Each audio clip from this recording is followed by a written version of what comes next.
අපි වෙමු සීලක බොදු දරුවෝ. තෙරුවන් සරණයි. ආදරණීය දුවදරුවනි, DP Education සත්කාරක අධ්‍යාපන නාලිකාව තුළින් දූ දරුවනුත් මමත් අද මුණ ගැහෙන්නේ බෞද්ධ ධර්මාචාර්ය විභාගයට අදාළ එක් විෂය කාණ්ඩයක් වන තේරවාදී බුද්ධ ධර්මයේ මූලික ඉගැන්වීම් කියන විෂය කාණ්ඩය යටතේ අදාළ පාඩම් කිහිපයක්ම තියෙනවායි කියලා අපි දන්නවා. ඒ පාඩම් කිහිපය අතුරින් දරුවනි අපි පාඩම් කිහිපයක්ම මේ වන විට සාකච්ඡා කරා. අද අපි ප්‍රවේශයක් ගන්නවා නැත්නම් ආරම්භයක් ගන්නවා නිර්වාණය කියන මාතෘකාවේ එක් අදියරක් සාකච්ඡා කිරීම සඳහා. දුවදරුවන්ට පැහැදිලිව මතකයි මෙන්න මේ කියන නිර්වාණය කියන මාතෘකාවේ පාඩම් අදියර දෙකක් මේ වන විට දුවදරුවනුත් මමත් සාකච්ඡා කරලා අවසానයි. අදත් අපි සූදානම් වෙන්නේ අන්න ඒ කියන නිර්වාණය කියන පාඩමට අදාළ තවත් පාඩම් අදියරක් නැත්නම් පාඩමේ කොටසක් සාකච්ඡා කිරීම සඳහා. අපි මුලින්ම මෙන්න මේ කියන නිර්වාණය කියන මාතෘකාව යටතේ අපි සාකච්ඡා කරන්න ඕන කරුණු සැකිල්ලක් ලෙස අනුමාතෘකා යටතේ අපි ගොනු කරගත්තයි කියලා දුවදරුවන්ට මතකයි. ඒ යටතේ අපි මුලින්ම කරේ දරුවනි නිර්වාණය කියන මාතෘකාව කුමක්ද, නිර්වාණය පිළිබඳ දල අවබෝධයක් ලබා ගැනීම සඳහා එම මාතෘකාව කෙටියෙන් පැහැදිලි කරගත්තා. දෙවනුව අපි සාකච්ඡා කරා විමුක්ති සංකල්පය කියන අනුමාතෘකාව පිළිබඳ අපි සාකච්ඡා කරා. ඒ වගේමයි මෙන්න මේ කියන නිර්වාණය කියන මාතෘකාව තුළ තියෙන අනිර්වචනීය බව. ඒ කියන්නේ නිර්වචනයක් මේ පිළිබඳව මේ සම්බන්ධයෙන් නිර්වචනයක් ඉදිරිපත් කළ නොහැකි බව. මේක අසංකත තත්වයක්. නිර්වාණය කියන්නේ සංකත ලක්ෂණයක් නෙවෙයි, අසංකත ලක්ෂණයක්. අනේ අසංකත ලක්ෂණය පිළිබඳ නිර්වචනයක් ඉදිරිපත් කිරීම, ඒ කියන්නේ නිශ්චිත නිර්වචනයක් ඉදිරිපත් කිරීම අපහසු බවත් අපි තේරුම් ගත්තා. ඒ වගේමයි අද අපි සාකච්ඡා කිරීමට බලාපොරොත්තු වෙනවා සසර හා නිවන කියන අනුමාතෘකාව ඉඳන් තමයි, එතෙන් සිට තමයි අද පාඩම අපි ආරම්භ කිරීමට සූදානම් වන්නේ. එහෙමනම් දරුවනි, සංසාරය නිරූපණය කෙරෙන පදවලට විරුද්ධ අර්ථ දෙන පද ඇසුරෙන්ද නිවනෙහි ස්වභාවය තේරුම් ගත හැකිය. එතකොට මේ පුජ්‍යලයා ඉපදෙමින් මැරෙමින් ඉපදෙමින් මැරෙමින් ඇතිවෙමින් නැතිවෙමින් ඇතිවෙමින් නැතිවෙමින් මේ සංසාර චක්‍රයෙහි ගමන් කරනවා. ඒ සංසාර චක්‍රයේ අනිත් පැතිකඩ තමයි නිර්වාණය කියන්නේ. අපි සංසාරය විග්‍රහ කරන විට නැත්නම් සසර විග්‍රහ කරන විට ඒ සසර පිළිබඳ විග්‍රහයට එන අනිත් පැතිකඩ තමයි නිර්වාණය කියන පැතිකඩ. එහෙමනම් සංසාරය නිරූපණය කෙරෙන පදවලට විරුද්ධ අර්ථ දෙන පද ඇසුරෙන්ද නිවනෙහි ස්වභාවය තේරුම් ගත හැකිය. මොකද්ද මේ කියන්නේ? සංසාරය නිරූපණය කෙරෙන පදවලට විරුද්ධ අර්ථ දෙන පද ඇසුරෙන්ද නිවනෙහි ස්වභාවය තේරුම් ගත හැකිය. ඒ අනුව සංසාරය දුක් නම් නිවන සැපය. සංසාරය දුක් නම් නිවන සැපය. සසර බන්ධනයක් නම් නිවන විමුක්තියයි. සසර බන්ධනයක් නම් නිවන විමුක්තියයි. සසර මහා භය මහෝගයක් නම් නිවන ෂේම වූ දිවයිනකි. සසර මහා භය මහෝගයක් නම් නිවන ෂේම වූ දිවයිනකි. මේ අනුව නිවන නම් සංසාරයට පටහැනි වූවක් බවද පැහැදිලිය. එහෙමනම් මෙතන සඳහන් වෙනවා සසර මේ පැත්තෙන් තියෙනවා දරුවනි නිවන.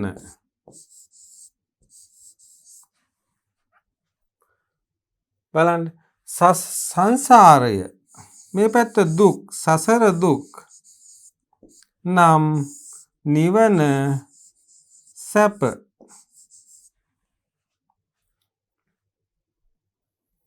බන්ධනයක් නම් සසර බන්ධනයක් නම්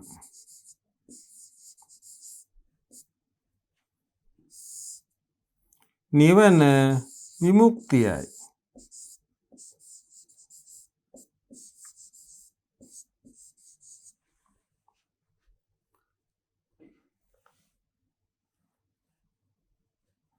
ඒ වගේමයි සසර මහෝගයක් නම්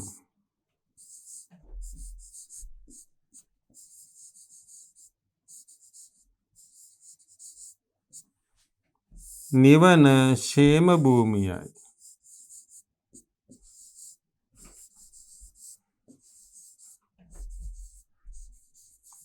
බලන්න මේ සංසාරය සසර එක පැත්තකින් තියෙනවා නිවන තව පැත්තකින් තියෙනවා. එහෙමනම් සසර දුක් නම් නිවන සැප. සසර බන්ධනයක් නම් නිවන තමයි එයින් ගැලවෙන විමුක්තිය. සසර මහෝගයක් නම් නිවන තමයි දරුවනි ෂේම භූමිය. එහෙමනම් මේ පැත්තට විරුද්ධාර්ථයක් ගෙන දෙන විදිහට වුණත් අපිට නිවන හඳුන්වා ගන්න පැහැදිලි කරගන්න පුළුවන්. මේ අනුව නිවන නම් සංසාරයට පටහැනි වූවක් බවද නිවන නම් සංසාරයට පටහැනි වූවක් බවද පැහැදිලිය. බුදුරජාණන් වහන්සේ සවැත් නුවර මෙන්න මේ කාරණේ හරි වැදගත් වෙනවා දුවදරුවන්ට. බුදුරජාණන් වහන්සේ සවැත් නුවර රම්මක බමුණාගේ අසපුවේදී භික්ෂූන් අමතා මොනාද සූත්‍රයේ දරුවනේ අරිය පරියේෂණ සූත්‍රය දේශනා කරමින් තමන් වහන්සේ නිවන සොයාගත් අයුරු විස්තර කළහ. එහෙමනම් බුදුරජාණන් වහන්සේ සවැත් නුවර රම්මක බමුණාගේ අසපුවේදී භික්ෂූන් අමතා අරිය පරියේෂණ සූත්‍රය දේශනා කරමින් තමන් වහන්සේ නිවන සොයාගත් අයුරු විස්තර කරනවා. ඒ කොහොමද? තමන් වහන්සේ අවබෝධ කරගන්නා ලද්දේ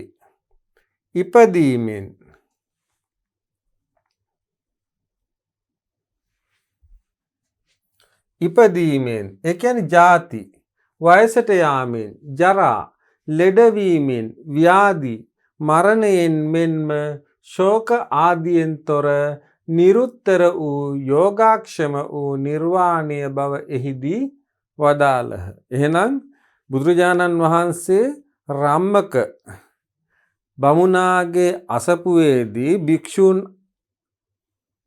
මුල් කරගෙන අරිය පරියේෂණ සූත්‍රය දේශනා කරනවා. එම දේශනාවේදී බුදුරජාණන් වහන්සේ පැහැදිලි කරනවා තමන් වහන්සේ නිවන සොයාගත් අයුරු කොහොමද? ඉපදීමෙන් ඒ කියන්නේ ජාති, වයසට යාමෙන්, ජරා, ලෙඩවීමෙන්, ව්‍යාධි, මරණයෙන් ආදී සියලු ආදියෙන් තොර නිරුත්තර වූ යෝගාක්ෂම වූ නිර්වාණය අවබෝධ කරගත් බව එහිදී උන්වහන්සේ දේශනා කරනවා. බලන්න. ඉපදීමෙන් වයසට යාමෙන් ලෙඩවීමෙන් මරණයෙන් මෙන්ම ශෝක ආදියෙන් තොර නිරුත්තර වූ යෝගාක්ෂම වූ නිර්වාණය බව එහිදී වදාළහ.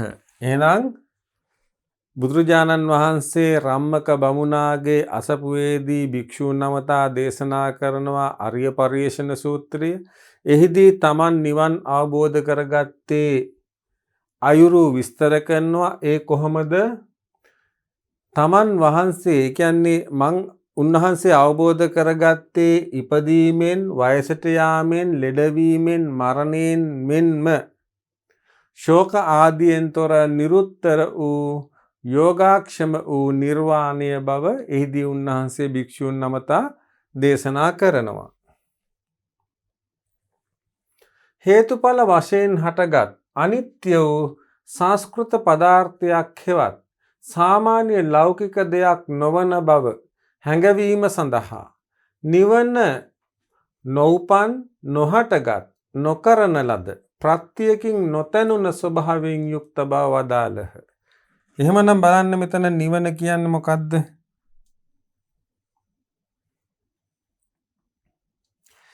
හැම දෙයක්ම භෞතික ලෝකයේ තියෙන සියලුම දේ නිර්මාණය වන්නේ හේතු ප්‍රත්‍යක් ඇතිව. එතකොට මෙතන කියනවා හේතුඵල වශයෙන් හටගත් අනිත්‍ය වූ සංස්කෘත පදාර්ථයක් හෙවත් සාමාන්‍ය ලෞකික දෙයක් නොවන බව. එහෙමනම් නිවන කියන්නේ හේතු ප්‍රත්‍යක් මූල කරගෙන ඇතිවෙච්ච දෙයක් නොවන බව හැඟවීම සඳහා නිවන බාන නොඋපන්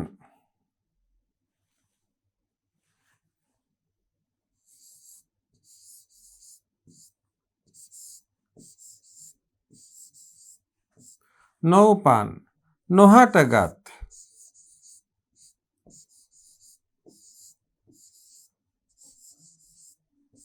නොඋපන් නොහටගත් නොකරන ලද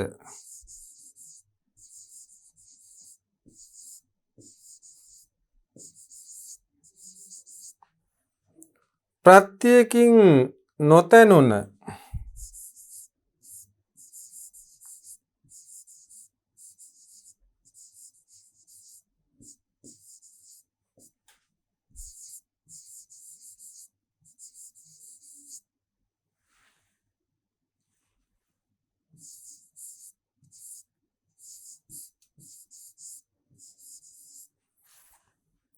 බලන්න. එහෙනම් නිවන කියන්නේ මොකද්ද?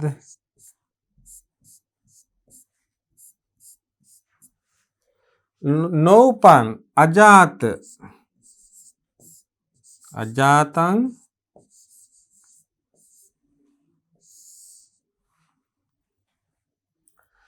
නොහටගත් අභූතං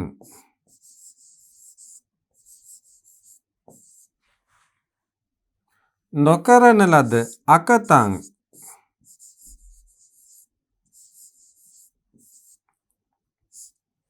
ප්‍රත්‍යයකින් නොතැනුන අසංකතං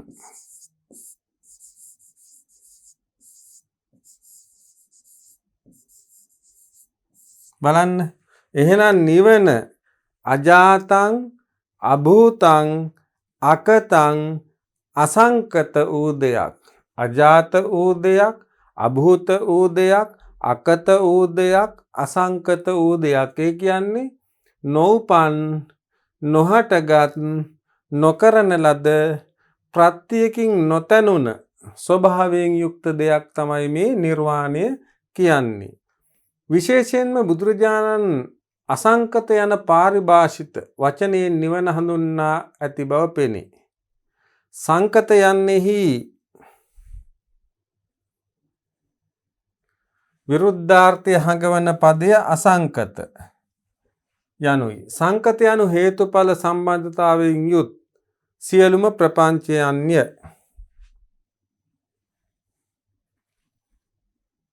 බලන්න සංකත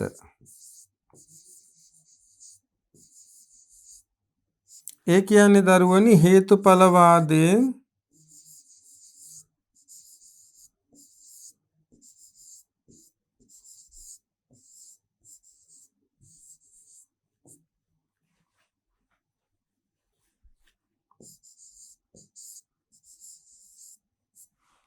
යුත් හේතුඵලවාදයෙන් යුත්. අසංකත කියන්නේ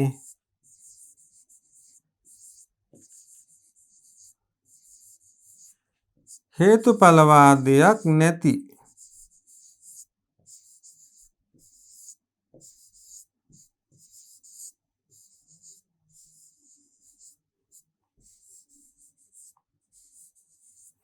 මෙහිදී උන්වහන්සේ නිර්වාණය හැඳින්වීම සඳහා අසංකත යන වචනය භාවිතා කරනවා. එහෙනම් නොඋපන් ඒ කියන්නේ බලන්න උපන් මෙහෙම හිතමුකෝ උපන් හටගත් කරන ලද ප්‍රත්‍යයකින් තැනුන මේ සියල්ලටම කියනවා අපි සංකත කියලා. එහෙනම් උපන් හටගත් කරන ලද තැනුන මේ සියල්ල සංකත. ඒ වගේමයි නොඋපන් නොහටගත් නොකරන ලද හේතු ප්‍රත්‍යයකින් නොතැනුන ඒ දෙයට කියනවා මේ පාරිභාෂිත වචනේ යොදනවා. මොකක්ද ඒ වචනේ? අසංකත කියන වචනේ ඒ සඳහා භාවිතා කරනවා. අසංකතය හෙවත් අසංස්කාරය හේතුඵල සම්බන්ධතාවයෙන් තොරය. මේ ඒ කතාව තමයි කියන්නේ මෙතන. අසංකතය අසංකාරය හේතුඵල සම්බන්ධතාවයෙන් තොර උපන් හටගත් කරන ලද ප්‍රත්‍යයකින් තැනුන යන ලක්ෂණ තුනම අන්න බලන්න සංකතයේ තියෙන ලක්ෂණ තමයි එකක් උපන්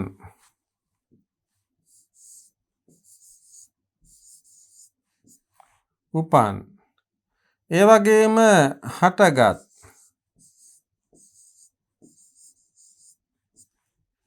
කරන ලද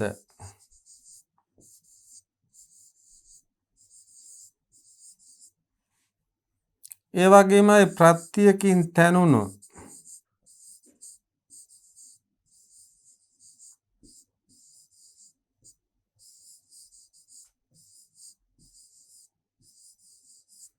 එහෙනම්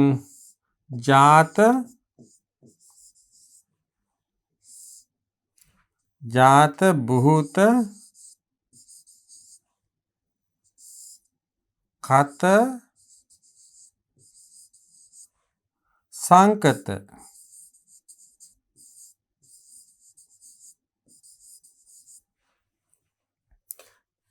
මේ තමයි සසර. ඇත්තටම බැලුව සසර පැතිකඩ අර පැත්ත නිවන. මේවන් සංකතයේ දකින්න තියෙන ලක්ෂණය උපන් ඒ කියන්නේ ජාත හටගත් භූත කරන ලද කත ප්‍රත්‍යයකින් තැනුණු සංකත. මෙන්න මේකේ අනිත් පැතිකඩ තමයි දරුවනි නිවන කියන්නේ. ඒ වගේ එහෙනම් නිවනට එනවා මේ පැත්තෙන් නොඋපන් නොහටගත් නෝ කියන උපසර්ග දාලා අපි මේක නිෂේධන පැත්තට ගන්නවා. නැත යන අර්ථෙට නොකරන ලද ප්‍රත්‍යයකින් තැනුන නැත්තම් මෙතෙන්න නොතැනුන ප්‍රත්‍යයකින් නොතැනුන. අන්න එහෙනම් සංකත ධර්මයකදී උපන් හටගත් කරන ලද ප්‍රත්‍යයකින් තැනුන යන දේවල් සංකත ලක්ෂණයන්. නොඋපන් නොහටගත් නොකරන ලද ප්‍රත්‍යයකින් නොතැනුන කියන කරුණු අසංකත පැතිකඩ. වෙනත් ලෙසකින් කිවහොත් ලෝකයෙහි පවතින පුද්ගල වස්තු සිද්ධි යන සියල්ලෙහිම මෙම ලක්ෂණ තුන පවතී. බලන්න ජාත බුහුත කත ඒ කියන්නේ සංකත දෙහ තුල තියෙන ඉපදීම හැට ගැනීම කරන ලද ඒ ප්‍රත්‍යයෙන් තැනුන මේ සංකත දෙයක තියෙන ලක්ෂණ මේ සංකතයක තියලා ඉපදෙනවා හට ගැනීම තියෙනවා කරන ලද ඒ වගේමයි වෙනත් ලෙසකින් කිවහොත් ලෝකේහි පවතින පුද්ගල වස්තු සිද්ධි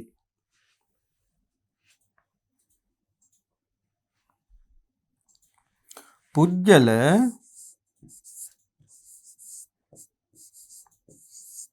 වස්තු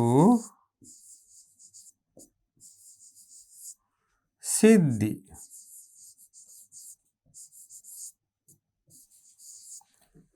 පුද්ගල වස්තු සිද්ධි යන සියල්ලෙහි මෙම ලක්ෂණ තුන ඇත. ඒ කියන්නේ පුද්ගල කියන සාධකයේ තුල තියෙනවා ඉපදීම තියෙනවා හට ගැනීම තියෙනවා කරන ලද. ඒ කියන්නේ ජාත බුහත කත තියෙනවා. වස්තු තුල තියෙනවා දරුවනේ ජාත බුහත කත. සිද්ධි තුල තියෙනවා ජාත බුහත කත. අසංකතයේම ලක්ෂණ නැත. මෙන්න මේ ලක්ෂණ තුනමනේ අසංකතයේදී අසංකතයේ මේ ලක්ෂණ දකින්න ලැබෙන්නේ.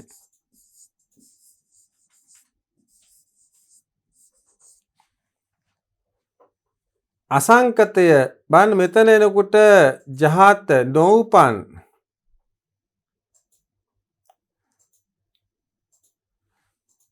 නොහටගත් නොකරන ලද ප්‍රත්‍යයෙන් නොතනුනේ වෙයි. එහෙමනම් මෙතනදී එනකොට ඒ කියන්නේ පුද්ගල වස්තු සිද්ධි වලදී පුද්ගල වස්තු සිද්ධි කියන කාරණා තුනට පොදු ලක්ෂණයක් තියෙනවා ජහත බුහත කත.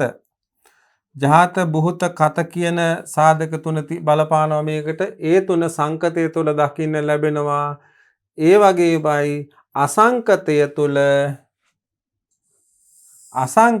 තුල නොඋපන්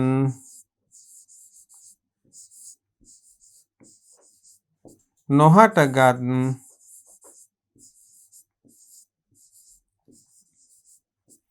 නොකරන ලද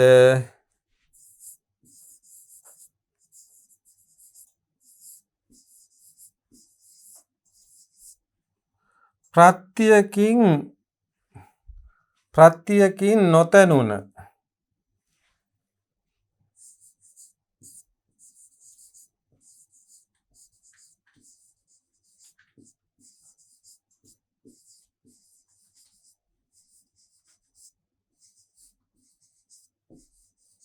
එහෙමනම් ද්වාදරුවන් පැහැදිලි කරගන්න ඕනේ දේ තමයි දරුවනේ මෙතනදී සංකත හා අසංකත.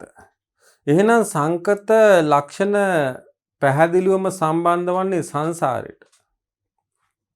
සංකතේ විරුද්ධ පැත්ත තමයි දරුවනි සංකතේ නිෂේධන පැත්ත තමයි අසංකතය කියන්නේ. සංකතේ විරුද්ධ පදය හරියට බැලුවොත්. එතකොට බලන්න උපන් හටගත් කරන ලද හේතු ප්‍රත්‍යකින් තනුන උපන් හටගත් කරන ලද හේතු ප්‍රත්‍යකින් තනුන දේ පොදු ධර්මතාවක් මොනාටද පුද්ගලයන්ට වස්තුන්ට සිද්ධීන්ට පුද්ගල වස්තු සිද්ධි කියන සාධක තුනේ දකින්න ලැබෙන පොදු ලක්ෂණයක් තමයි දරුවනේ ඇතිවීම හට ගැනීම කරන ලද ප්‍රත්‍යයෙන් තනුන මේ ටික දකින්න ලැබෙනවා මෙන්න මේ ලක්ෂණ හතර දකින්න ලැබෙනවා මෙන්න මේ ලක්ෂණ තුන තුල. ඒ කියන්නේ පුද්ගල වස්තු සිද්ධි කියන සාධක තුනට අදාළයි උපන් හටගත් කරන ලද තනුන කියන සාධක හතර බලපානවා මේකට. එහෙමනම් මේක සංකත සිද්ධිදාමයක්. හැබැයි දරුවනේ නිර්වාණය කියන්නේ ඒකේ අනිත් පැත්ත. නිර්වාණයේ දකින්න තියෙන ලක්ෂණය තමයි නොඋපන් නොහටගත් නොකරන ලද ඒ වගේමයි හේතු ප්‍රත්‍යයකින් නොතැනුන එහෙනම් මේ නිර්වාණය කියන දේ අපි කියන්නේ අනිර්වචනීයයි කියලා මුලින්ම. මේක කොහොම දෙයක්ද? කොහොම සාධකයක්ද? කොතන තියෙන දෙයක්ද? කොයි දේශයට අදාළද? කිසිම ආකාරයකින් මේක පැහැදිලි මෙහෙමයි කියලා කියන්න පුළුවන් තත්ත්වයක් නෑ. ඉදිරියේ මේ පාඩම ඉදිරියට යනකොට දරුවන්ට පැහැදිලි වෙයි. පහනක් දැල් වෙලා තෙල්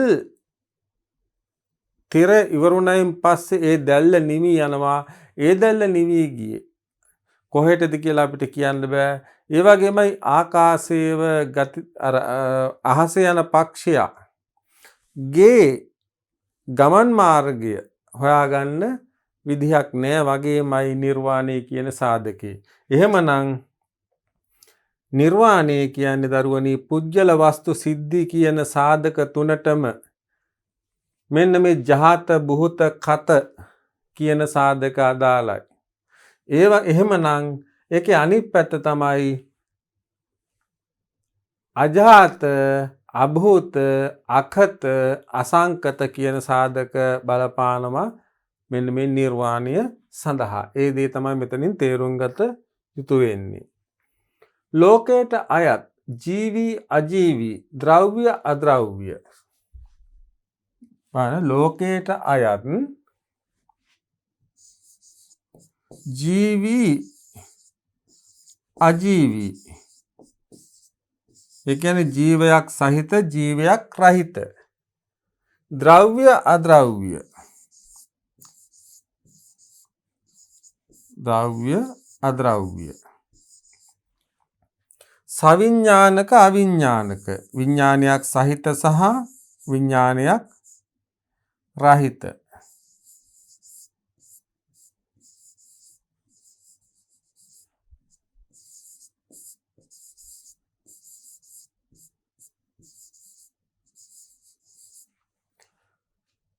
යන සියල්ල හේතුඵල සම්බන්ධයෙන් යුක්තය. මෙන්න මේ සාධක තුනම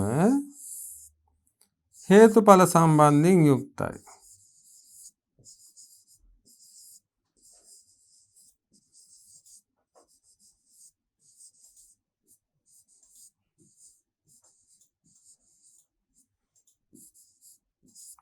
හේතුඵල සම්බන්ධයෙන් යුක්තය.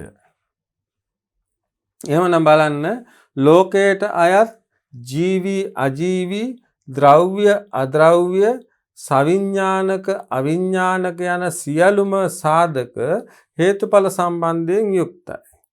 එබැවින් මේ සියල්ල සංකත හේවත් සංස්කාර නමි. එහෙමනම් මේ සියල්ලම හේතුඵලවාදයෙන් යුක්ත නිසා දරුවනි මෙන්න මේ සියලුම දේවල් සංස්කාර.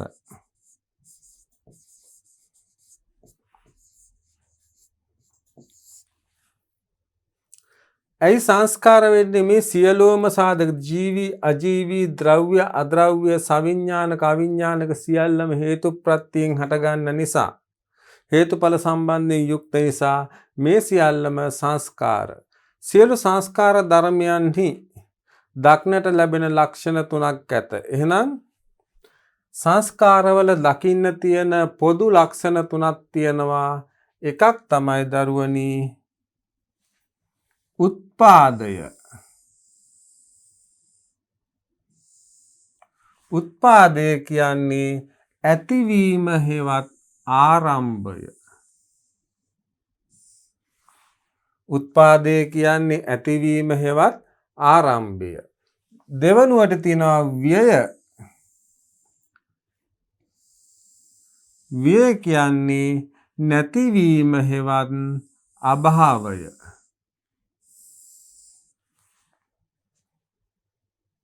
අනන්‍යතාවය අනන්‍ය භාවය. ඒ කියන්නේ වෙනස් වෙමින් පැවතීම. මේ ලෝකේ තියෙන සියලුම සංස්කාර ධර්මවල දකින්න තියෙන පොදු සාධක නැත්නම් පොදු ලක්ෂණ තුනක් තියෙනවා. උත්පාද, ව්‍යය,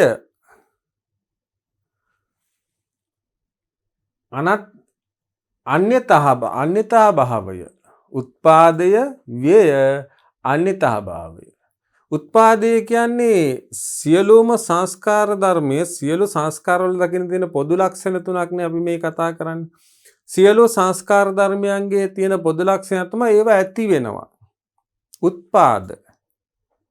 ව්‍යය කියන්නේ ඒ ඇති වෙන සියලුම සංස්කාරයෝ නැති වෙනවා. අන්‍යතා භාවය කියන්නේ අන්න ඒ කියන සියලුම සංස්කාර ධර්මයෝ වෙනස් වෙමින් පැවතෙනවා.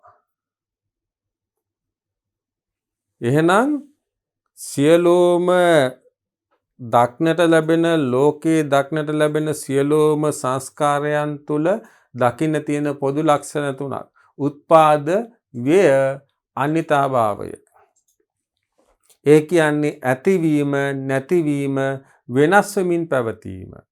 එහෙනම් මේ සියලු සංස්කාරවල දක්නට ලැබෙන පොදු ලක්ෂණය තමයි මේ. මේ ලක්ෂණ තුනම නිර්වාණය සම්බන්ධයෙන් අදාළ නෙවෙයි. අන්න බලන්න එතකොට නිර්වාණය මේකේ අනිත් පැත්ත. නිර්වාණේ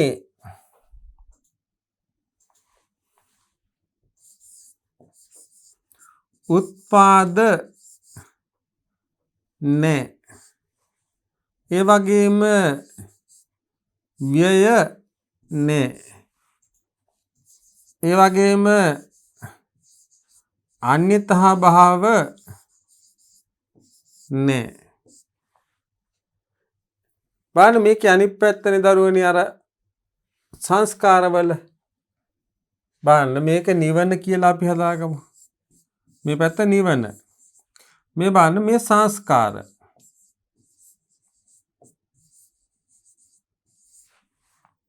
මේකේ උත්පාද තියෙනවා. ඒ වගේම මේකේ ව්‍යය තියෙනවා. මේකේ අන්‍යතා භාව තියෙනවා.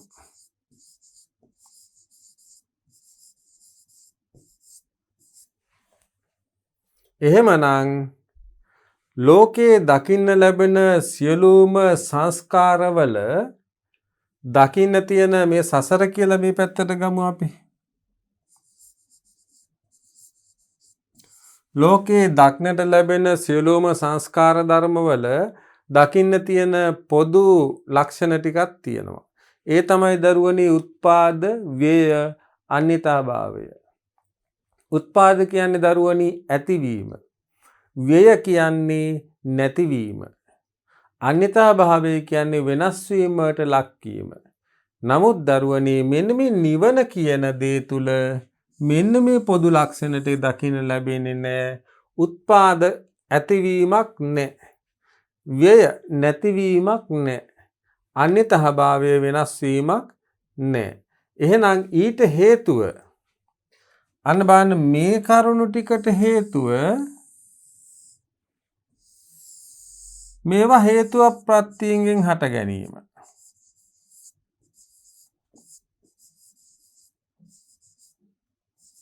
හේතු ප්‍රත්‍යක් ඇති නිසා.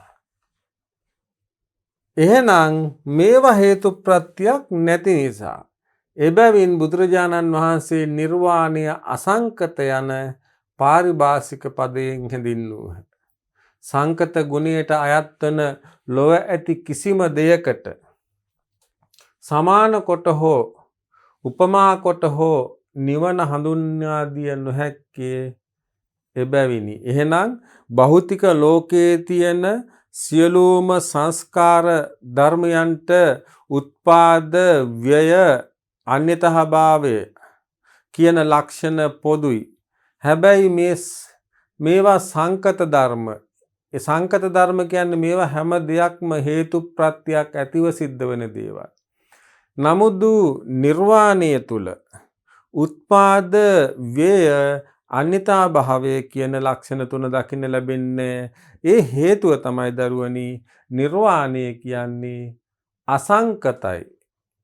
ඒ කියන්නේ හේතු ප්‍රත්‍යයෙන් තොරයි. උත්පාදයක් නැහැ, නැතිවීමක් නැහැ. උත්පාදයකුත් නැත්තම් නැතිවීමකුත් නැත්තම් දරුවනි වෙනස් වීමට ලක් වෙන්න දෙයක්ුත් එතන දකින්න ලැබෙන්නේ නැහැ. මහරජතුමනි, නිර්වාණය හා සමාන වූවක් නොමැත. නිර්වාණය පිළිබඳ රූපයක්, සටහනක්, ප්‍රමාණයක්ද නොමැත. මිනුමකින් හෝ උපමාවකින් හෝ කරුණකින් හෝ තර්ක ක්‍රමයකින් හෝ එය දැක්විය නොහැකිය. බලන්න, නිර්වාණය අසම සමයි. එහෙනම් නිර්වාණය හා සමාන වූවක් නැහැ. එහෙනම් නිර්වාණය හා සමාන වූවක් නැහැ. ඊළඟට කියනවා නිර්වාණය පිළිබඳව රූපයක්, සටහනක්, ප්‍රමාණයක් නොමැත. මිනුමකින් උපමාවකින් කරුණකින් තර්ක ක්‍රමයකින් හෝ එය දැක්විය නොහැක. එතකොට මෙතනදී හිතා ගන්න පුළුවන් අපිට මේ නිවන කියන එක කිසිදු ආකාරයකින් බලන්න මෙතනදී කියනවනේ දරුවනි, නිර්වාණය පිළිබඳ අපිට දල රූපයක් නැහැ. නිවන පිළිබඳ රූපයක් අහවල් මෙන්න මේ විදියයි නිවන කියලා රූපයක් නැහැ. ඒ වගේමයි නිවන මෙන්න මේ විදියයි කියලා අපිට සටහනක් නැහැ.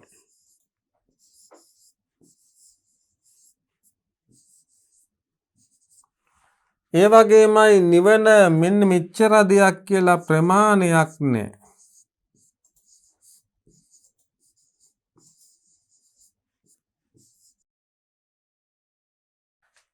ඒ වගේමයි මිනුමක් නැහැ.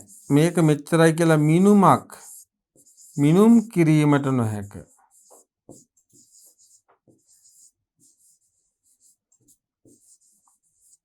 ඒ කියන්නේ මන දක්වන්න බෑ. උපමා කළ නොහැක.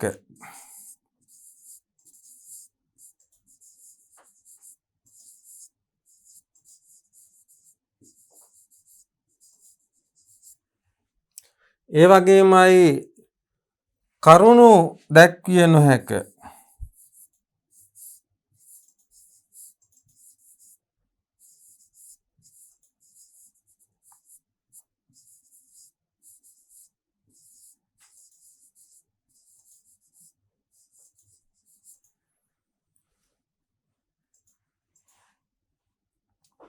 ඒ වගේමයි තර්ක කරන්න නොහැක.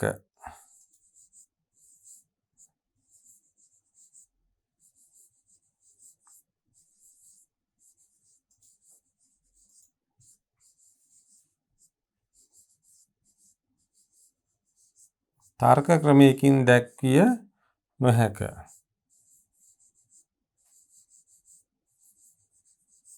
බලන්න,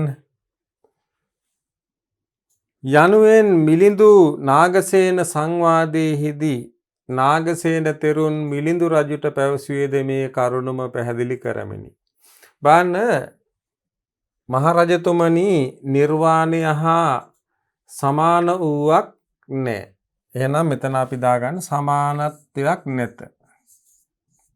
සමාන වූවක් නැත.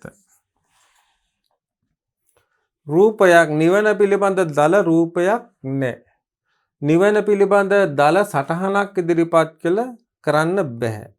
නිවන මෙච්චරයි කියලා ප්‍රමාණයෙන් දක්වන්න බෑ. නිවන මිනුම් කිරීමක් මෙපමණයි කියලා මිනුම් කරලා දක්වන්න බෑ. නිවන හා සමාන තවත් දෙයකට, නිවන තවත් දෙයකට උපමා කරන්න බෑ. නිවන පිළිබඳ මෙන්න මේ විදිහයි කියලා කරුණු දක්වන්න බෑ. ඒ වගේම තර්ක ක්‍රමයකින් දක්වන්න බෑ. එහෙමනම් මෙන්න මේ කියන කිසිදු කරුණක් නිවන සම්බන්ධයෙන් ඉදිරිපත් කරන්න බෑ දරුවනි. ඒ කියන්නේ නිවනට සමාන කරන්න දෙයක් නැහැ. නිවන පිළිබඳ රූපයක් නැහැ. නිවන පිළිබඳ සටහනක් නැහැ. නිවන ප්‍රමාණයක් නැහැ. මිනුම් කිරීමක් නැහැ. උපමා කරන්න බෑ. කරුණු දක්වන්න බෑ. තර්ක ක්‍රමයකින් දක්වන්න බෑ. මෙන්න මේ වගේ මිලිඳු නාගසේන සංවාදයේදී නාගසේන තෙරුන් මිලිඳු රජුට පැවසුයේද මේ කරුණුම පැහැදිලි කරමින්න. එහෙනම් නිවන කොයි වගේ දෙයක්ද කියලා පැහැදිලි කරනවා මිලිඳු රජුට නාගසේන හිමියන්. උන්වහන්සේ එහිදී මෙන්න මේ කරුණු අනුසාරය මේ කරුණු ගෙනහැර දක්වමින් නිවන බලන්න මේ ටික දිහා බලනකොට කොච්චරද කොහොමද ප්‍රමාණෙද කිසිදු ආකාරයකින් නිවන මෙන්න මේ වගේ දෙයක් කියලා නිශ්චය කරලා දක්වන්න බැහැ.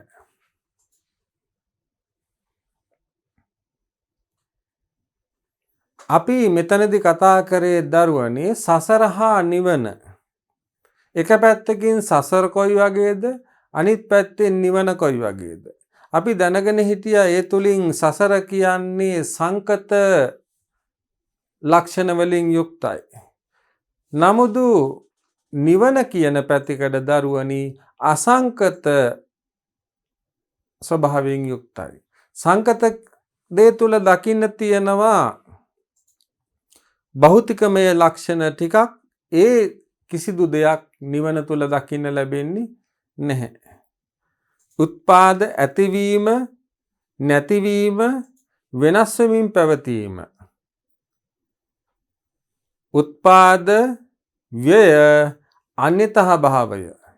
එහෙනම් මෙන්න මේ කියන සාධක තුන සංස්කාර තුල දක්නට ලැබෙනවා.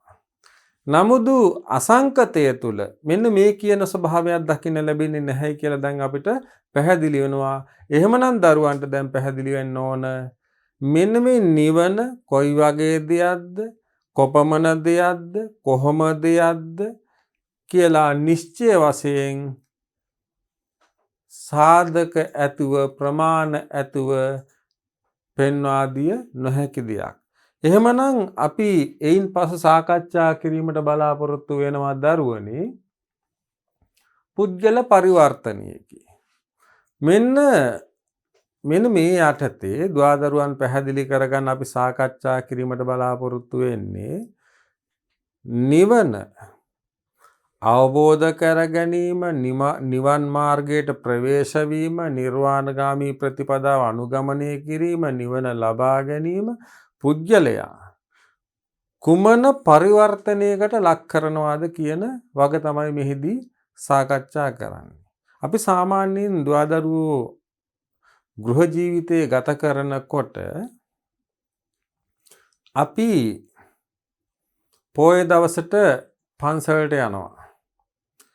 ඒ පන්සලට ගියාම අපි හිතමු සීල සමාදාන වෙනවයි කියලා. සීල් සමාදන් වෙනවයි කියලා හිතුවොත් නමුත් සීල් සමාදන් වුණාම අපි අර gedara ගත කරපු ගෘහ ජීවිතය ගිහියෙක් ලෙස gedara ගත කරපු ජීවිතය ගිහියෙක් ලෙසම සීල සමාදානයෙන් ගත කරද්දී අර පුද්ගල පරිවර්තනයක් සිද්ධ වෙනවා සාමාන්‍ය ජීවිතේදී. අන්න ඒ වගේම මේ නිර්වාණගාමී ප්‍රතිපදාව කොච්චරක් දුරට පුද්ගල පරිවර්තනයක් කරන්න සමත් වෙනවද කියන වග මේ තුලින් අපි සාකච්ඡා කිරීමට බලාපොරොත්තු වෙනවා. එහෙමනම් නිර්වාණය පුද්ගලයාගේ సంతానගත පරිවර්තනයක් සිදුවීමෙන් එළඹෙන තත්වයක් හැටියටද හැඳින්විය හැකිය. රාගයෙන්, දෝෂයෙන්, මෝහයෙන් යුක්ත වූ මානසික තත්වය. එහෙනම් මෙතන පැහැදිලි කරන මුලින්ම නිවන පුද්ගලයාගේ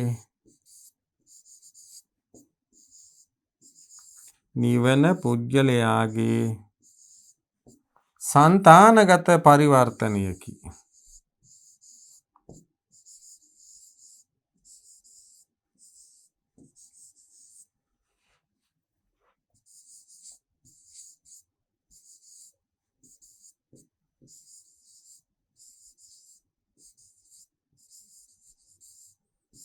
නිවන පුද්ගලයාගේ సంతానගත පරිවර්තනයකි. බලන්න මේ පැත්තෙන් තියෙනවා රාග, දෝෂ,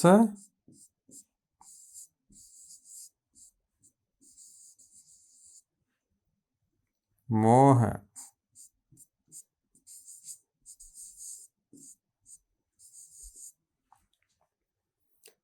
ඒව මෙන්න මේ රාගයෙන් දෝෂයෙන් මෝහයෙන් යුක්ත වූ මානසික තත්ත්වය බලන්න විතරාගී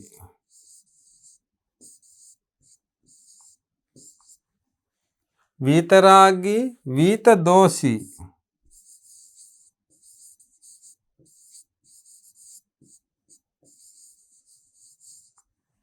අනිත් එක තමයි විත මෝහී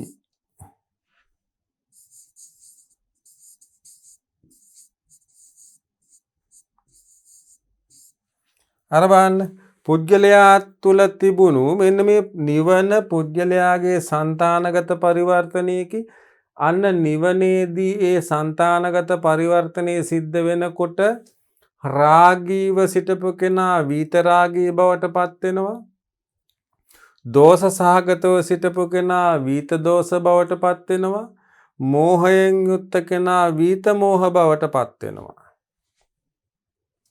විත මෝහ බවට පත් වෙනවා රාගය නම් අරමුණු වල ඇලෙන ස්වභාවයයි මොකද්ද මෙතන රාගය කියන්නේ රාගය කියන්නේ දරුවනි අරමුණු වල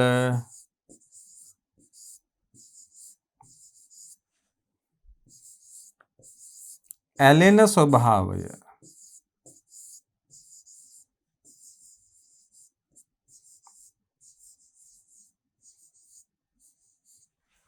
රාගය කියන්නේ අරමුණු වල ඇලෙන ස්වභාවය දෝෂය කියන්නේ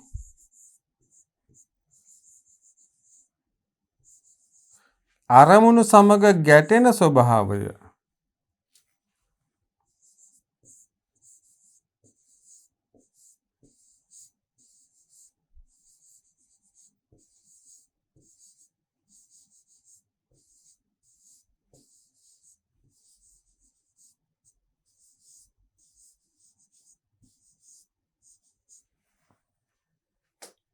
රාගය කියන්නේ අරමුණු වල ඇලෙන ස්වභාවය දෝෂය කියන්නේ අරමුණු වල ගැටෙන ස්වභාවය මෝහය කියන්නේ අරමුණු වල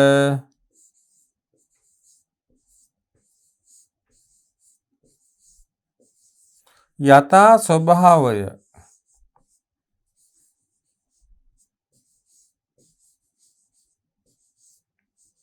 නොයැටහීම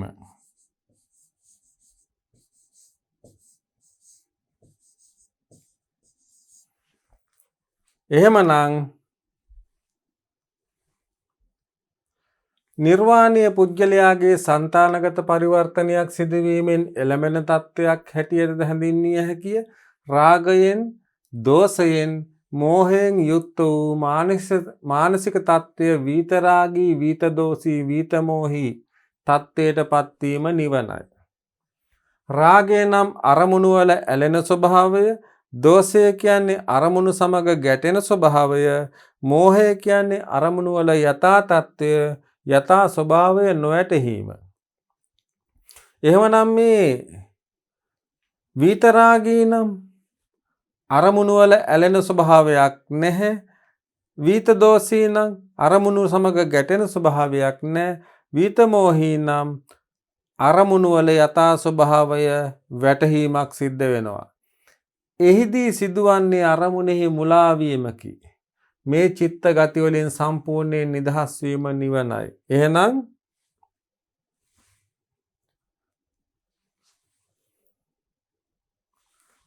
අරමුණු වල ඇලෙන ස්වභාවයෙන් හා අරමුණු සමග ගැටෙන ස්වභාවයෙන් හා අරමුණු වල යථා ස්වභාවය නොවැටීමෙන් හා මිදීම තමයි නිවන කියන්නේ. එහෙනම් මෙතනදී පුද්ගල පරිවර්තනයක් සිද්ධ වෙනවා. මෙන්න මේ ටික රාගී తত্ত্বය විතරාගී බවට පත් වෙනවා. දෝෂ සහගත తত্ত্বය විත දෝෂ සහගත తত্ত্বය බවට පත් වෙනවා. මෝහ తত্ত্বය විත මෝහ తত্ত্বය බවට පත් වෙනවා. එහෙත් එහිදී සිදුවන්නේ සම්පූර්ණ ශූන්‍යතාවයකට පත්වීමක් යයි තේරුම් ගැනීම සාවද්‍යය. විමුක්ත මෙතනදි කියනවා දරුවනේ ශූන්‍යතාවය කියන්නේ දැන් රාග తত্ত্বය විතරාගී බවට පත් වෙනවනේ. එතන ශූන්‍යයි කියලාම දෙයක් නැහැ. කිසිම දෙයක් නිවන තුල නැහැයිම කියලා නෙවෙයි එතන කියන්නේ. රාගී తত্ত্বය විතරාගී බවට පත් වෙනවා. තවත් තත්ත්වයක් බවට පත් වෙනවා. දෝෂ සහගත తত্ত্বය විත දෝෂ බවට පත් වෙනවා. මෝහ සහගත తত্ত্বය විත මෝහ බවට පත් වෙනවා. එහෙත් එහිදී සිදුවන්නේ සම්පූර්ණ ශූන්‍යතාවයකට පත්වීමක් යයි තේරුම් ගැනීම සාවද්‍යය. විමුක්ත පුද්ගලයාගේ ඒ කියන්නේ මිදුණු පුද්ගලයා විමුක්ත පුද්ගලයා කියන්නේ මිදුණු පුද්ගලයාගේ సంతානීය රාගයෙන් තොරය.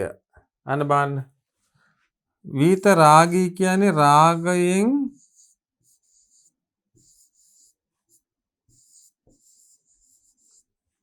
තොරයි. රාගයෙන් තොරයි කියන්නේ දරුවනි විරාගයෙන් යුක්තයි.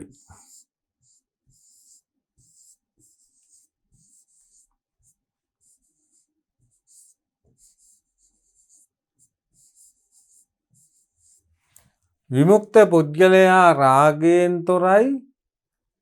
රාගයෙන් තොරයි කියන්නේ දරුවනි විරාගයෙන් යුක්තයි බවට පත් වෙනවා. ඒ වගේම දෝෂයෙන් තොරයි.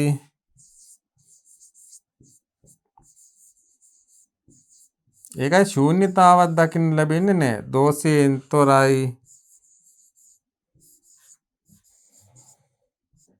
අදෝෂයෙන් යුක්තයි.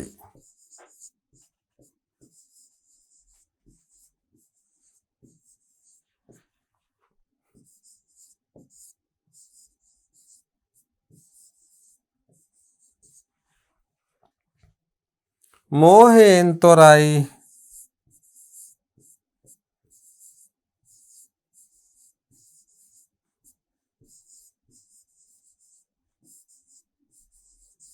අමෝහයෙන් යුක්තයි.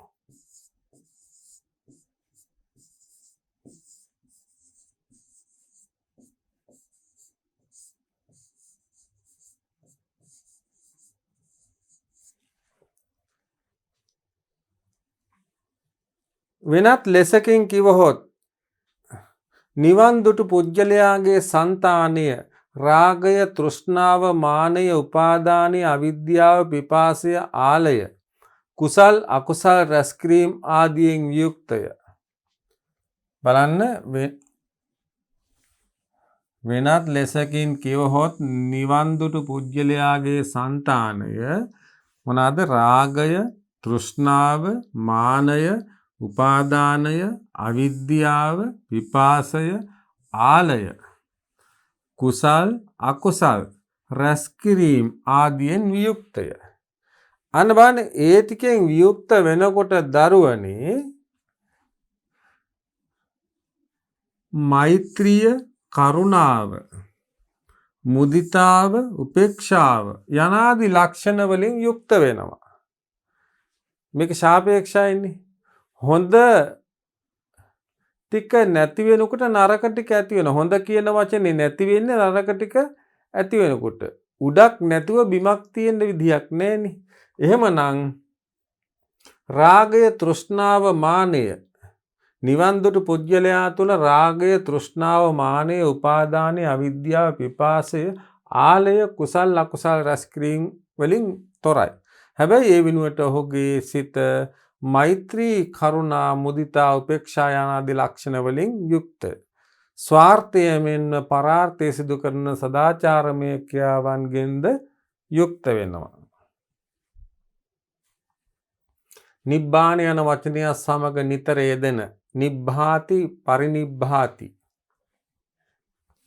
නිබ්බාන යන වචනය සමග නිතර යෙදෙන නිබ්බාති පරිනිබ්බාති යන ක්‍රියාපද භාවිතා කොට තිබීමෙන් ප්‍රකට වන්නේ නිර්වාණ අවබෝධය පුද්ගලයාගේ අභ්‍යන්තරිකව සිදුවන පරිවර්තනයක් බව ය.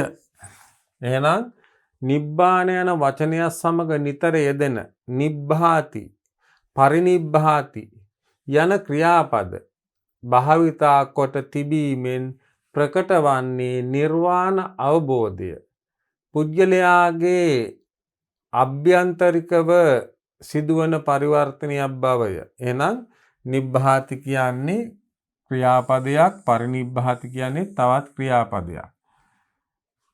නිර්වාණය ප්‍රත්‍යක්ෂ කළ ආර්යයන් වහන්සේ විසින් එහි අනුභූතිමය ලක්ෂණ, ඒ කියන්නේ අත්දැකීම් ප්‍රකාශ කළ අවස්ථා පෙළෙහි නිතර හමු වෙයි. එහෙනම් නිර්වාණය අවබෝධ කරගත්ත භික්ෂුන් වහන්සේලා, ආර්යයන් වහන්සේලා ඒ අවබෝධ කරගත් ගැනීමේ අනුභූතීන්, ඒ කියන්නේ අනුභූතීන් කියන්නේ වස්තු විෂයන් නැත්නම් අත්දැකීම් ප්‍රකාශ කළ අවස්ථා පෙළෙහි නිතර හමු වේ. එහිදී උන්වහන්සේ විසින් භාවිතා කොට ඇති ඇතැම් යෙදුම් වලින්ද නිර්වාණ ප්‍රතිලාභයේදී සිදු වූ පුද්ගල පරිවර්තනය පැහැදිලි වේ.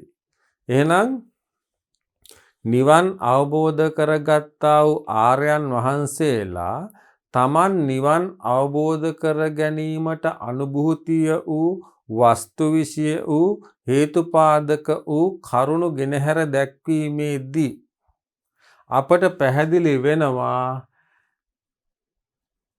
පුද්ගල, ඒ කියන්නේ උන්වහන්සේලා කුමන තත්ත්වයක සිට විමුක්තිය ලබා ගැනීම සමග කෙවැනි තත්ත්වයකට පරිවර්තනය වීමක් සිද්ධ වුණාද කියලා ඒ පෙළෙහි එන උදාහරණ වලින් අපිට පැහැදිලි කරගන්න පුළුවන් වෙනවා.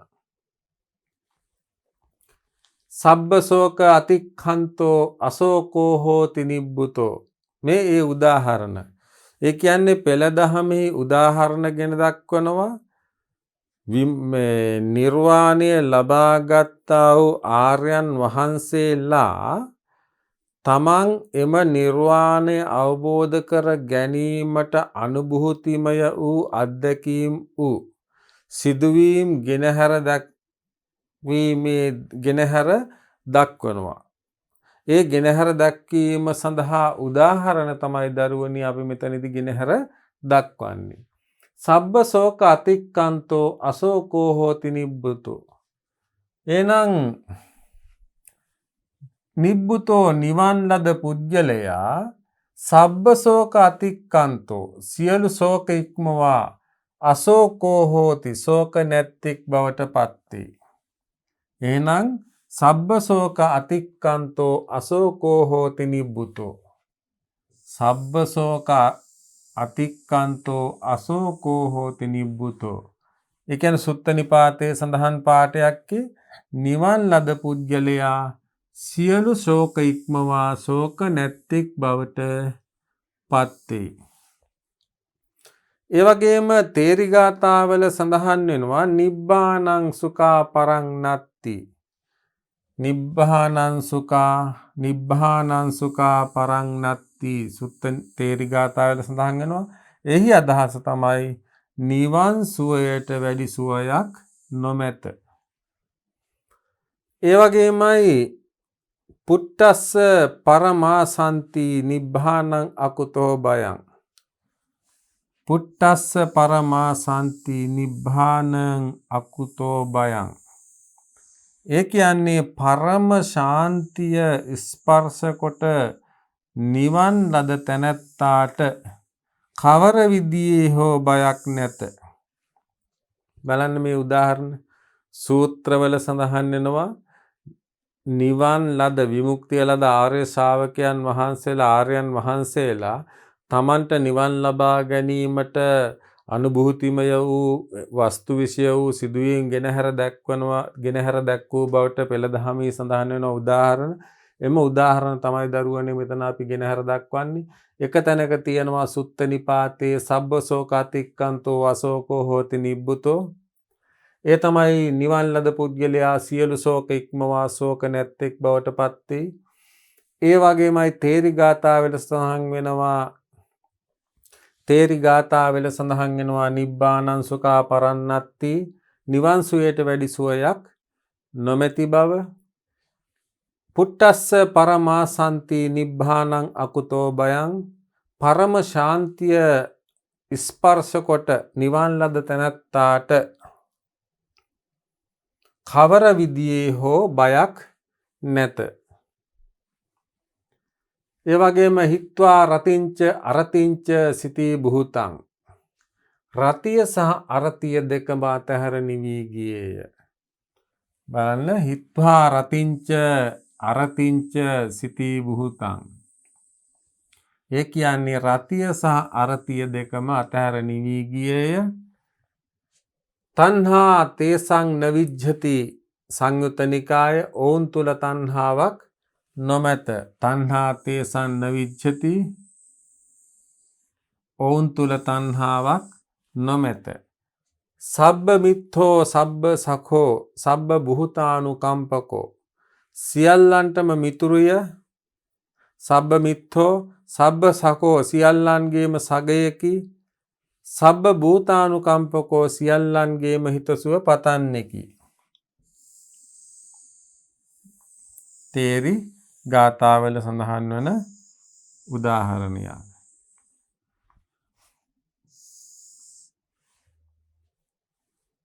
එහෙනම් හිත්වා රතිංච අරතිංච සිතී බුහතං. රතිය සහ අරතිය දෙක අතහැර නිවී ගියේය. කියන්නේ සංයුත්ත නිකාය. තණ්හා තේසං නවිජ්ජති ඔවුන් තුල තණ්හාවක් නොමැත. සබ්බ මිත්තෝ සබ්බ සඛෝ සබ්බ භූතානුකම්පකෝ. තේරගාථාවල සඳහන් වෙනවා සියල්ලන්ටම මිතුරුය සියල්ලන්ගේම සගයක සියල්ලන්ගේම හිතසුව පතන්නෙකි. මෙන්න මෙවැනි උදාහරණ මෙන්න මේ වගේ සූත්‍ර පාඨ වලින් ගෙනහැර දක්වන උදාහරණ දරුවන් කිහිපයක් හෝ කටපාඩම් කරගත්තොත් ප්‍රශ්නයකට පිළිතුරු සපයීමේදී උදාහරණ ගෙනහැර දක්වමින් පිළිතුරු සපයන්න පුළුවන් නම් තමන් ලියන පිළිතුර ඔප්පු කරන්න පුළුවන් බවට පත් වෙනවා. ඒ කියන්නේ අරහත්ත්වය නිවන් ලද ආර්යයන් වහන්සේලා තමන් නිවන් ලබා ගැනීමට අනුභූතිමය වූ වස්තු විෂය වූ සිද්ධි දහමයන් ගෙනහැර දක්වූ ආකාරය පෙළ දහමෙහි සඳහන් වෙනවා. ඒ පෙළ දහමෙහි සඳහන් වන බවට උදාහරණ තමයි දරුවනේ අපි මෙතන ගෙනහැර දැක්වේ. අන්න ඒ උදාහරණ කිහිපයක් හෝ ගෙනහැර දක්වමින් තමන්ගේ පිළිතුර ඉදිරිපත් කරන්න පුළුවන් නම් එය ගොඩක් වැදගත් වෙනවා. නිවනේදී සිදුවන පුද්ගල පරිවර්තනය තේරුම් ගැනීම සඳහා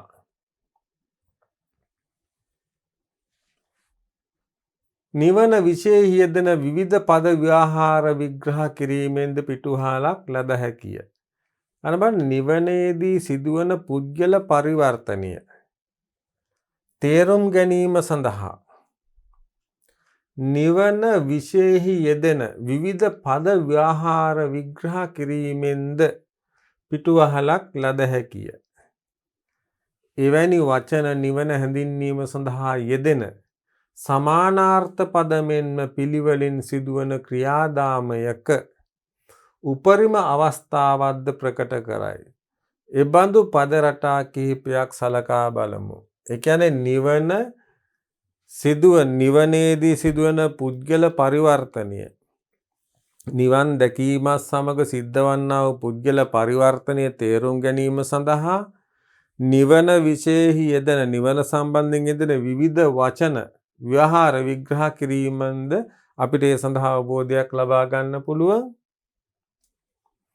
මෙම බඹසර විසීම සසර කලකිරීම පිණිස විරාගය පිණිස නිරෝධය පිණිස දුක් සංසිඳවීම පිණිස අභිඥාව පිණිස සම්බෝධිය පිණිස නිර්වාණය පිණිස පවතී. ඉදං බ්‍රහ්මචර්යං ඒකත්ත නිබ්බිධාය විරාගය නිරෝධාය උපසමාය අභිඥාය සම්බෝධාය නිබ්බානාය සංවත්තති. ඒ කියන්නේ දීඝනිකායේ මහා ගෝවින්ද සූත්‍රයේ තියෙන්නේ සියලු සංස්කාරයන්ගේ සිඳීමක්. අපි එම උදාහරණ නැවත බලමු. මෙම බඹසර විසීම සසර කලකිරීම පිණිස විරාගය පිණිස නිරෝධය පිණිස දුක් සංසිඳවීම පිණිස අවිඥාව පිණිස, සම්බෝධිය පිණිස, නිර්වාණය පිණිස පවතී. ඉදං බ්‍රහ්මචරියං ඒකාන්ත නිබ්බිදාය විරාගය නිරෝධාය උපසමාය අභිඥාය සම්බෝධාය නිබ්බානාය සංවත්තති. දීඝනිකාය මහා ගෝවින්ද සූත්‍රයේ සියලු සංස්කාරයන්ගේ සිඳීමක්, සියලු උපදීන්ගේ දුරලීමක්, තෘෂ්ණාව ක්ෂය වීමක්, විරාගයක් නිර්වාණයක් වේ නම් එය ශාන්තය. බලන්න, සියලු සංස්කාරයන්ගේ සිඳීමක්, සියලු උපදීන්ගේ දුරලීමක්, තෘෂ්ණාව ක්ෂය වීමක්, විරාගයක් නිර්වාණයක් වේ නම් එය ශාන්තය.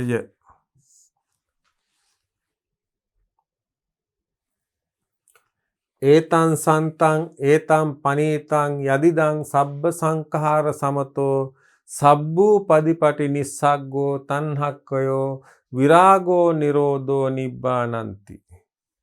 බලන්න, ඒතං සන්තං ඒතං පනීතං යදිදං සබ්බ සංඛාර සමතෝ සබ්බූ පදිපටි නිස්සග්ගෝ තණ්හක්ඛයෝ විරාගෝ නිරෝධෝ නිබ්බානಂತಿ.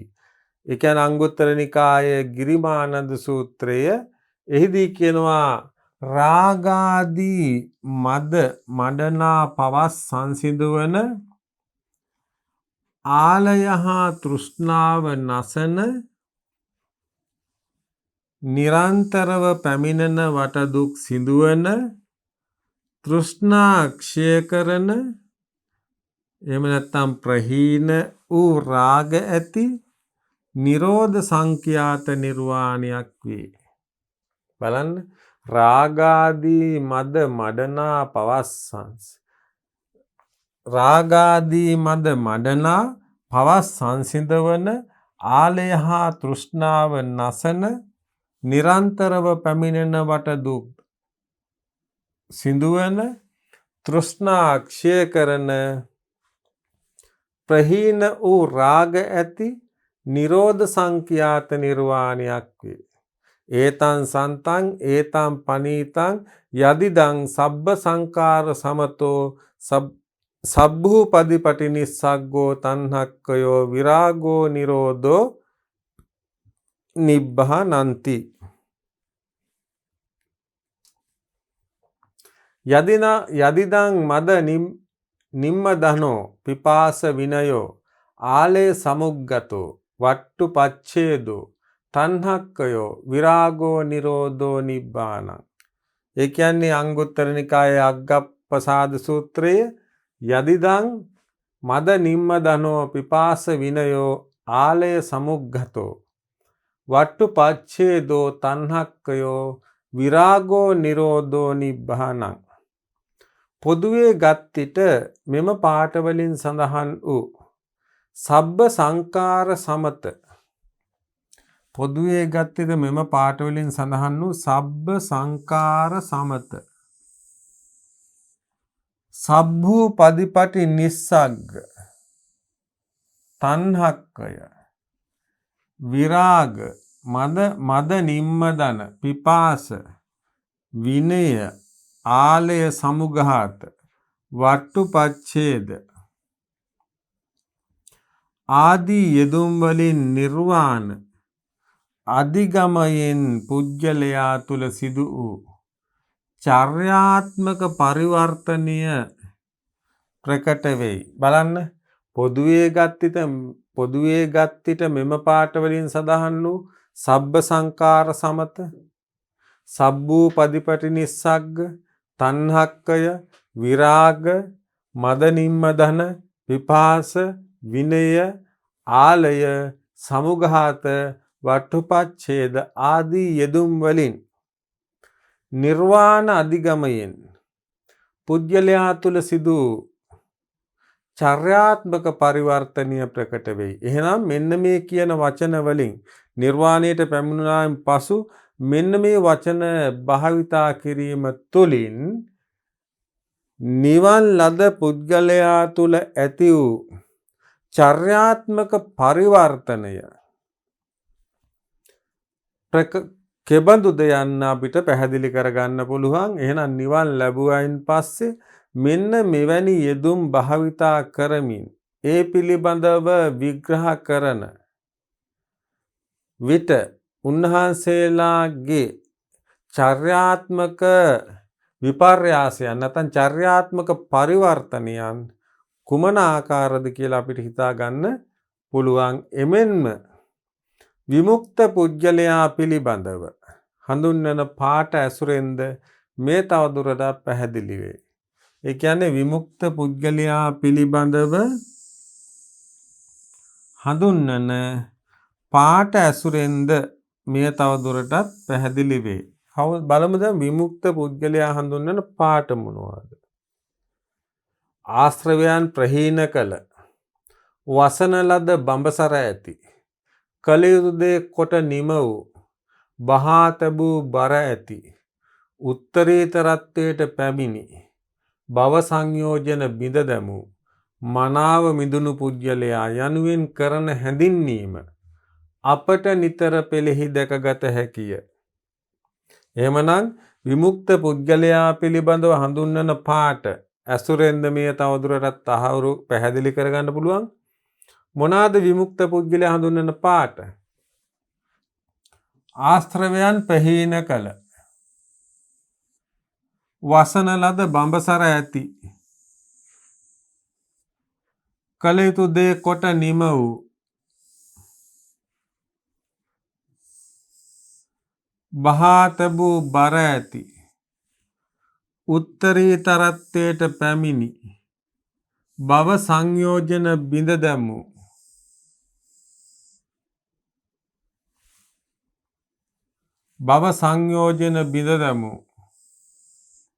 මනාව මිදුණු පුජ්‍යලයා. පාන්මි නිර්වාණගාමී පුජ්‍යලයා හඳුන්වන විදිය ආශ්‍රවයන් ප්‍රහීන කළ වසන ලද බඹසර ඇති කළ යුතු දේ කොට නිම වූ බහා තැබූ බර ඇති උත්තරීතරත්වයට පැමිණි භව සංයෝජන බිඳ දැමූ මනාව මිදුණු පුජ්‍යලයා අපට නිතර පෙළෙහි දැකගත හැකිය. නිර්වාණය අත්දකිනු ලබන අනුභූතිමය අවස්ථා හැඳින්වීම සඳහාද බුදුරජාණන් වහන්සේ විසින් භාවිතා කොට ඇත්තේ ක්‍රියාවාදී සාක්ෂාත්කරණය යන්නයි. දුක්ඛ නිරෝධ ආර්ය සත්‍ය සාක්ෂාත් කළ යුතුය. සච්චිකාතබ්බං සාක්ෂාත් කරන ලද බව සච්චිකතං යන යෙදුම් වලින් මෙය පැහැදිලි වේ. අනබන් නිර්වාණය අත්දකිනු ලබන පුජ්‍යලයා අනුභූතිමය අවස්ථා, ඒ කියන්නේ තමන් අත්දැකීම් ලබන අවස්ථා හැඳින්වීම සඳහාද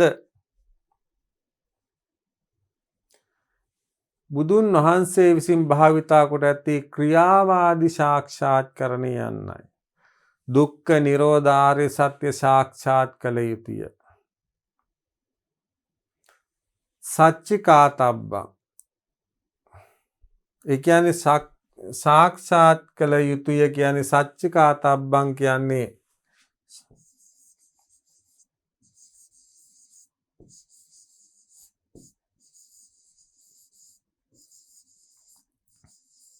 සච්චිකාතබ්බං කියන්නේ දරුවනි සාක්ෂාත් කළ යුතුය.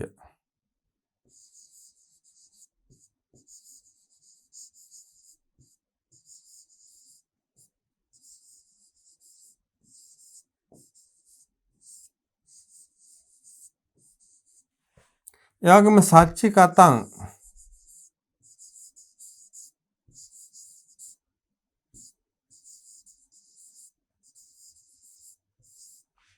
සාක්ෂාත් කරන ලද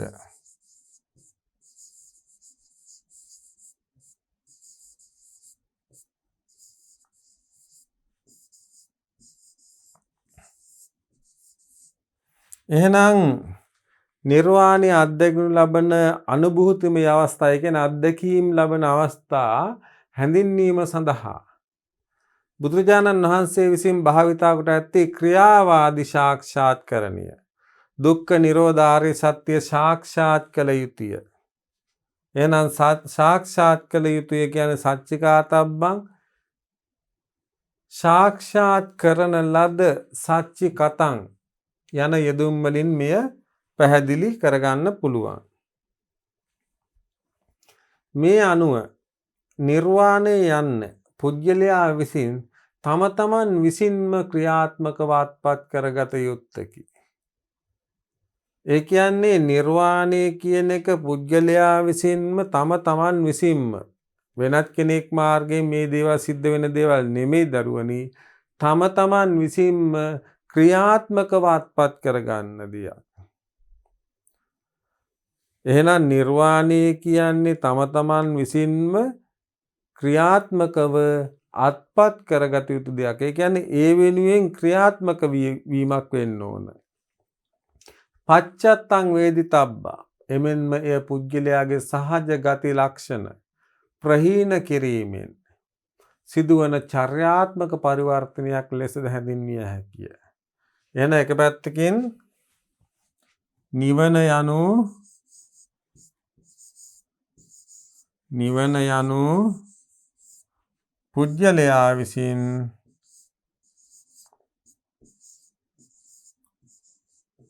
පුජ්‍යලයා තම තමන් විසින්ම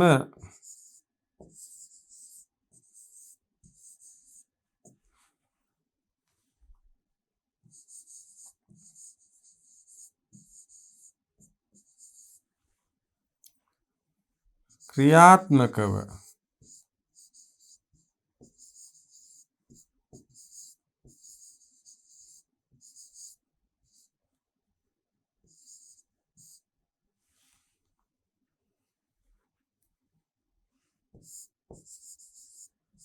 අත්පත් කරගත යුත්තකි.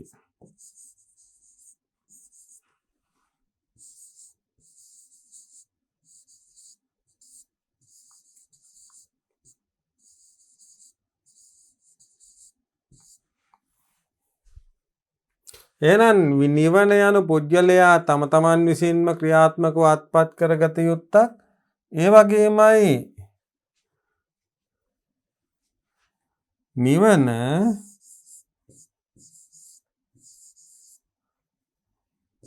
පුජ්‍යලයාගේ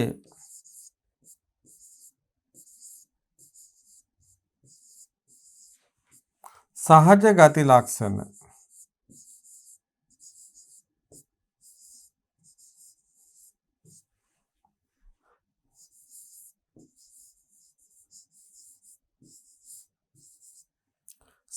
ගති ලක්ෂණ ප්‍රහීන කිරීමෙන්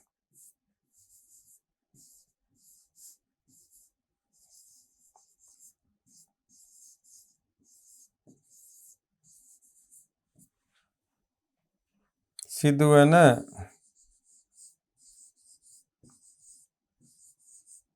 චර්යාත්මක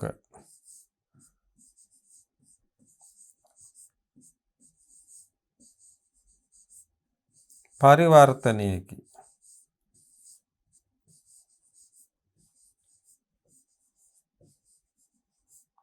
එහෙමනම් දරුවනි, නිවන යනු පුජ්‍යලයා තම තමන් විසින්ම ක්‍රියාත්මකව අත්පත් කරගන්න ඕන දෙයක්. නිවන කියන්නේ පුජ්‍යලයා විසින් තම තමන්ම ක්‍රියාත්මක වී අත්පත් කරගත යුතු දෙයක්. ඒ වගේමයි නිවන පුජ්‍යලයාගේ සහජ ගති ලක්ෂණ ප්‍රහීන කිරීමෙන් සිදුවන චර්යාත්මක පරිවර්තනයක්. ඒ වගේමයි නිර්වාණය කියන්නේ පුජ්‍යලයාගේ සහජ ගති ලක්ෂණ ප්‍රහීන කිරීමෙන් සිදුවන චර්යාත්මක වූ පරිවර්තනයක්. එහෙමනම් දැන් දුවදරුවන්ට පැහැදිලි ඇති කියලා මම හිතනවා. අපි මේ සාකච්ඡා කරමින් පවතින්නේ නිර්වාණය කියන මාතෘකාව. නිර්වාණීය මාතෘකාව යටතේ මේ වන විට අපි අනුමාතෘකා කිහිපයක්ම සාකච්ඡා කරලා අවසන් කරා. ඒ වගේම මුලින්ම අපි සාකච්ඡා කරා දරුවනි විමුක්ති සංකල්පය කියන මාතෘකාව. විමුක්ති සංකල්පය කියන මාතෘකාවෙන් පසු ඒ නිර්වාණී තුල තියෙන අනිර්වචනීය බව.